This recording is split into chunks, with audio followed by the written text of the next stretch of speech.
Hi, my name is Dr. Avi Herskowitz, and I'm here sitting with Dr. Nigma Talib, who's a guest practitioner, what I call a master practitioner, visiting from Los Angeles area.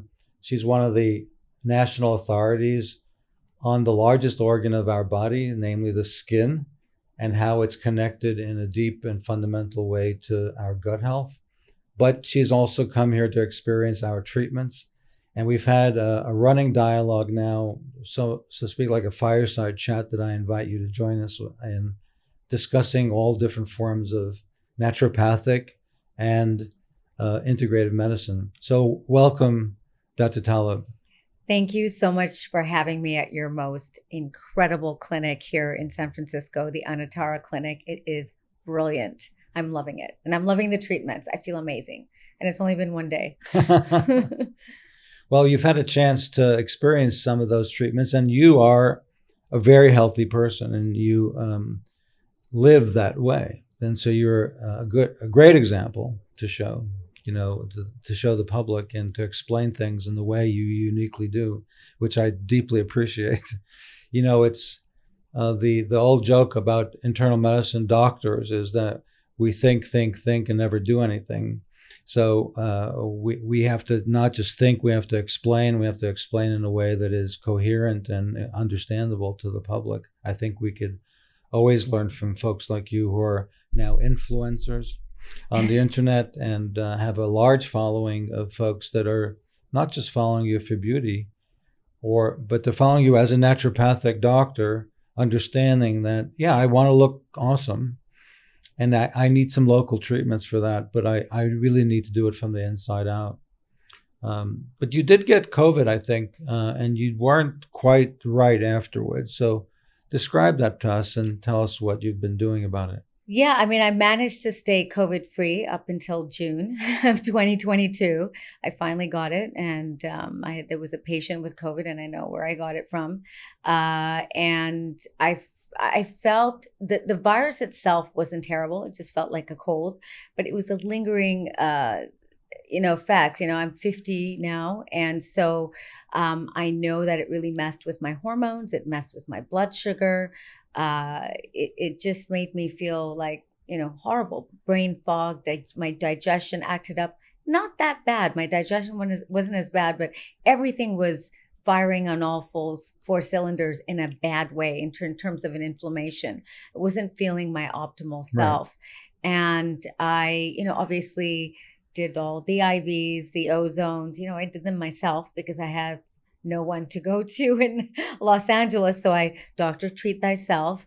And then I reached out to your clinic and, wanted to have some more solutions because, right. It's hard to treat yourself. You can do so much, but I think in something where you have symptoms, the way I was having symptoms, it was affecting every aspect. It was affecting me from a hormonal aspect of digestion, brain fog, neurological and immunological. So I needed to be treated on different steps and different levels. And coming here and getting those treatments, I already feel from just one treatment, I mean, it was a long treatment, but it was necessary. I can really feel that parts of my body, the communication in my cells feel right. Stronger. I feel healthier. I feel more vital. My brain feels more, alive and focused.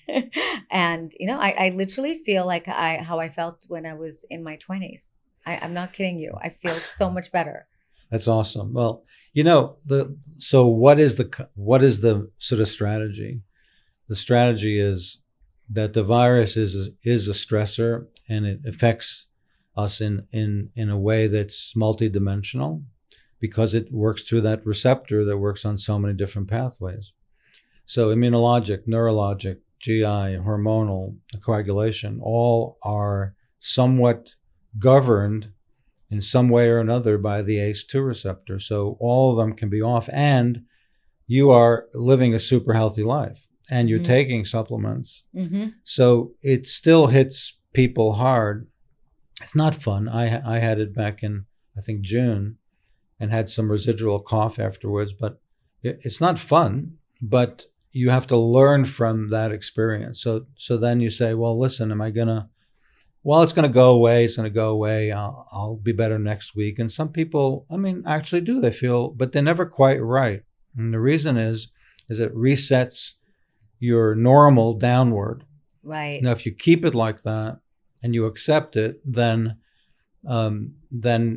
you'll age a little bit more inefficiently over time. So the idea was to give you what we know you would be depleted in, and give you a lot of therapies, different modalities to reduce the level of inflammation and get it, whatever we're going to give you, go all the way downstream, go all the way down into the microcirculation, go into the brain and reduce that small amount, this really microscopic amount of inflammation that's there, that's producing the brain fog. Because the brain fog, I think you're saying that it's no longer there. No. Yeah. So that's the one thing that happens that sort of reverses quite early. The fatigue also takes a few treatments, and I think you're going to stay after this podcast for more, which is a really coherent thing to do. In the middle of the acute presentation, we've seen reversal of people just becoming normal, so to speak, if they come in 2 or 3 times. And now we accept patients. We were one of the clinics that were open, but didn't accept patients early on because the Delta variant was much more serious. And we have patients with cancer coming here, and we couldn't mix the two populations. But now we can separate people out, and in the worst case scenario, you'll get something that you're going to get anyway. Mm-hmm. We're all going to get this particular variant at some point, except if you're one in the 10,000 people who are genetically protected. Right. So there's always that thing. So, but what we did was we asked you to get blood work before you arrived. So what's in there? Well, it's the usual stuff is there, but on top of that, it's you now know from all your patients that one of the important measures is the D-dimer, the coagulation marker, and yours is normal, thankfully. And all the inflammatory markers that are also validated markers for aging. The C-reactive protein is the simplest, but then there's the chronic immune system, the complement cascade, which is more complicated, more devious, mm-hmm. And is activated in this state of chronic sort of fatigue or brain fog and GI upset and hormonal upset. And so we measure these things on everybody, try to get more and more on everybody. We discussed earlier, we're both into genomics, mm-hmm. but genomics doesn't explain exactly how you're going to get treated for routine COVID. It will impact on how we think the solution through for long COVID. Right. So I know that you've been seeing a lot of long COVID patients. Can you tell us more about that? Yes. A lot of my long COVID patients were doing great before they had COVID. And then they would report that they were unable to think properly, unable to finish sentences, unable to complete tasks at work, had fatigue in their muscles, so unable to exercise, shortness of breath, things, even people that are athletes, like people that are mm-hmm. regularly working out, 5 to 6 times a week. Right. And so when I would measure their markers, their C-reactive protein levels would be high. The D-dimer levels were high, but most of my patients were on the low side. That doesn't rule out that they didn't have coagulation issues or that there was some kind of circulatory issue. The first thing I did was I put them on ozone. I did rounds of vitamin C. I put them on a diet. I put them on a lifestyle change. And the key with COVID is you have to rest. A lot of people get COVID and they're like, oh, I'm over it. You need to sleep because this virus really does manipulate and attack and insult the immune system and the nervous system and the circulatory system and the endocrine system. It attacks everyone. So it's one of those things where, I put them on programs, and a lot of them are doing actually really, really well. You have to be careful though. You can't, what I love about your clinic and your approach is you really, really analyze, and exactly what I do. You can't just throw people on NAD, or, a lot of people are talking about NAD right now. Because it could make them worse, because there is something that they need to fix. Maybe as we talked about your detoxification mechanism, right? You could be a slow acetylator or a fast acetylator. And therefore, if you're giving people, excess amount of NAD or something else, it's going to make them respond negatively.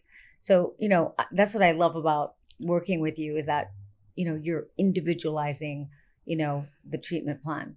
Right. I think the concept that you're saying is, let's say something throws you off the cliff. Right. And then you've climbed your way back up. Right. The thing is not to fall right off the cliff again. I mean, that's what we all want to do, particularly if you've been sick for a while. But even if you're not quite right, you have to realize that the integration that your body was able to use all the stuff that we gave it yesterday intravenously, but you were able to integrate it. And that's because you've taken care of yourself and you've rested more for the last few weeks, even though you're very busy, right? And you know that you need to prioritize that. The concept of this taking people over the cliff is, to me, the biggest lesson here. Because you don't know, if you don't know you're on a cliff, then you don't know. But if you don't feel well at all after this, then you have to then piece it together with an expert, with someone you trust, which I try my best to refer my patients to people like yourself in LA, for example, who need to have someone navigate it, because this is not relevant for to get an opinion on Instagram or on Reddit or for that matter on Google. This isn't, the groups that have formed around long COVID because they can't get the answers. So we have to join those groups, and we have to begin sort of telling our stories in terms of what the successes are. There is a patient I do want to discuss for a second, okay? He's now become a good friend of mine, who's a nationally ranked executive in the country, and he had COVID, very serious COVID, didn't take care of himself and so on. He now has repented. 11 days in the intensive care unit on his belly, because he couldn't even lay on his back, but avoided the intubation period. He survived. He came out. When I asked him a question, it would take him like 5 seconds to answer. This is a guy who's the sharpest person I know. And he couldn't breathe. I mean, he had an oxygen saturation of 84% on room air, and with 2 liters, he could walk around. But he's a, relatively young person. And so also I said, listen, this is a severe case. There's no joking around. It's not going to be oral medicine. It's not going to even be IV medicine. I have to identify what's circulating, what biotoxins are circulating in the system, and I have to, what we call plasmapherese them out. Right. So we put him through this apheresis concept. And not only did, so he had chest CT evidence of very severe bilateral, the pattern, you call it interstitial fibrosis. It's like basically a viral pneumonia. And it, with this type of aggressive treatment, his brain came back right away. And he could answer in 3 seconds and 2 seconds, and then he would answer you before you'd finish.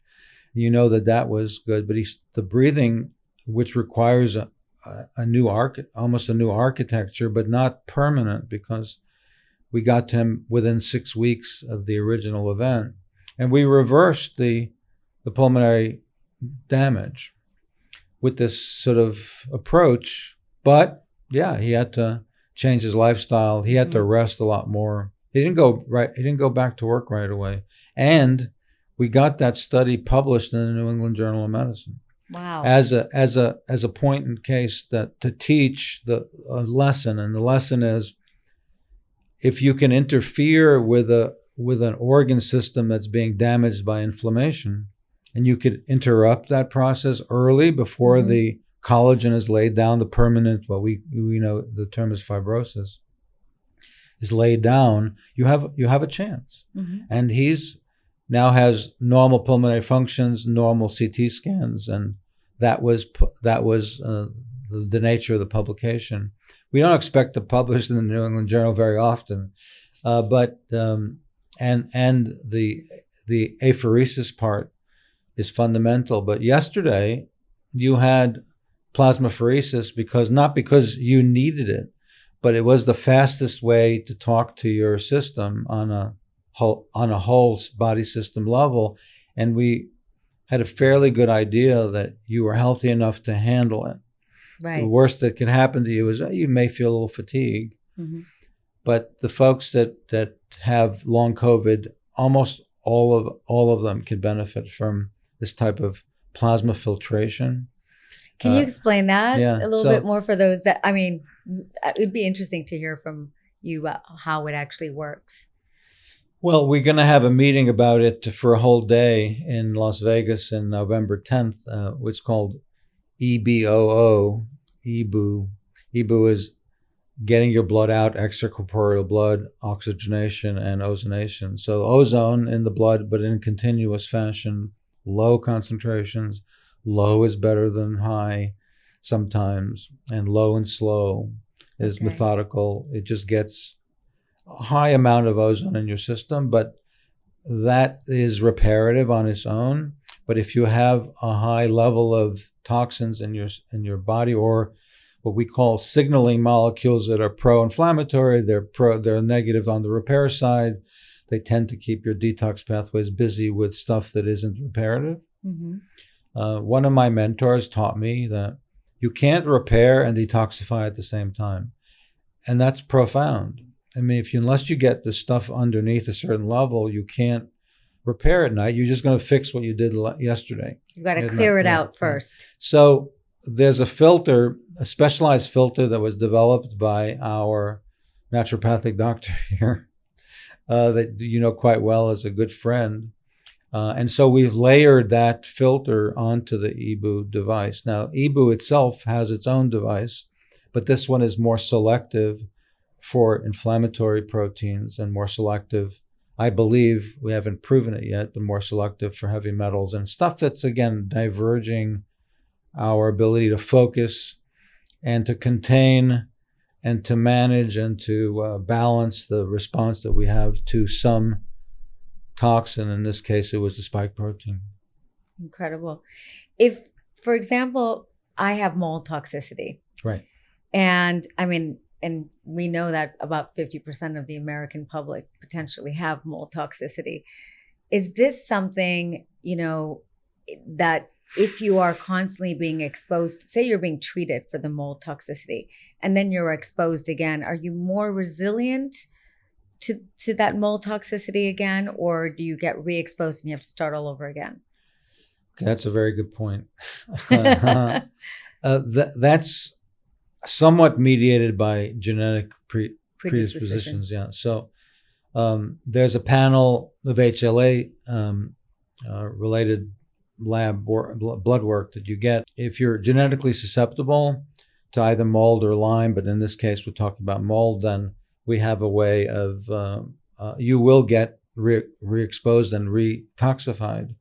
So then most of the mold people that have that happen are sensitive, and they can tell when they're in a moldy environment. And the thing is to get out as quickly as you can. But it basically makes mold symptoms worse. So okay. It's just the way it is. So it makes everything worse, including mold symptoms worse. So test your home, and if you have mold in your body, and you can test it easily with a urine sample, and you have it in your home, then you're obliged to also get rid of it. So I think we're also running out of time. We probably will. We may do this again tonight or tomorrow to do phase 2. I think we need a whole hour on this. Right, exactly. Because I think you are the authority between the two of us on hormonal dysregulation, whether it's female or male hormonal dysregulation, how it affects premenopause and menopause, how this current environment, which is a bit getting more toxic, even independent with the virus, is making that type of strategy more important for us to fix. And then the question is why, and I would love to have you explain it to us, okay? And then obviously the number one thing you're teaching folks on the internet all about, and your patient population, is the connection between the gut and overall health, and of course the gut and the skin, because you just told us you're 50, but you look around 30. So thank you very much for all your time and your wisdom. Oh, thank you for being here.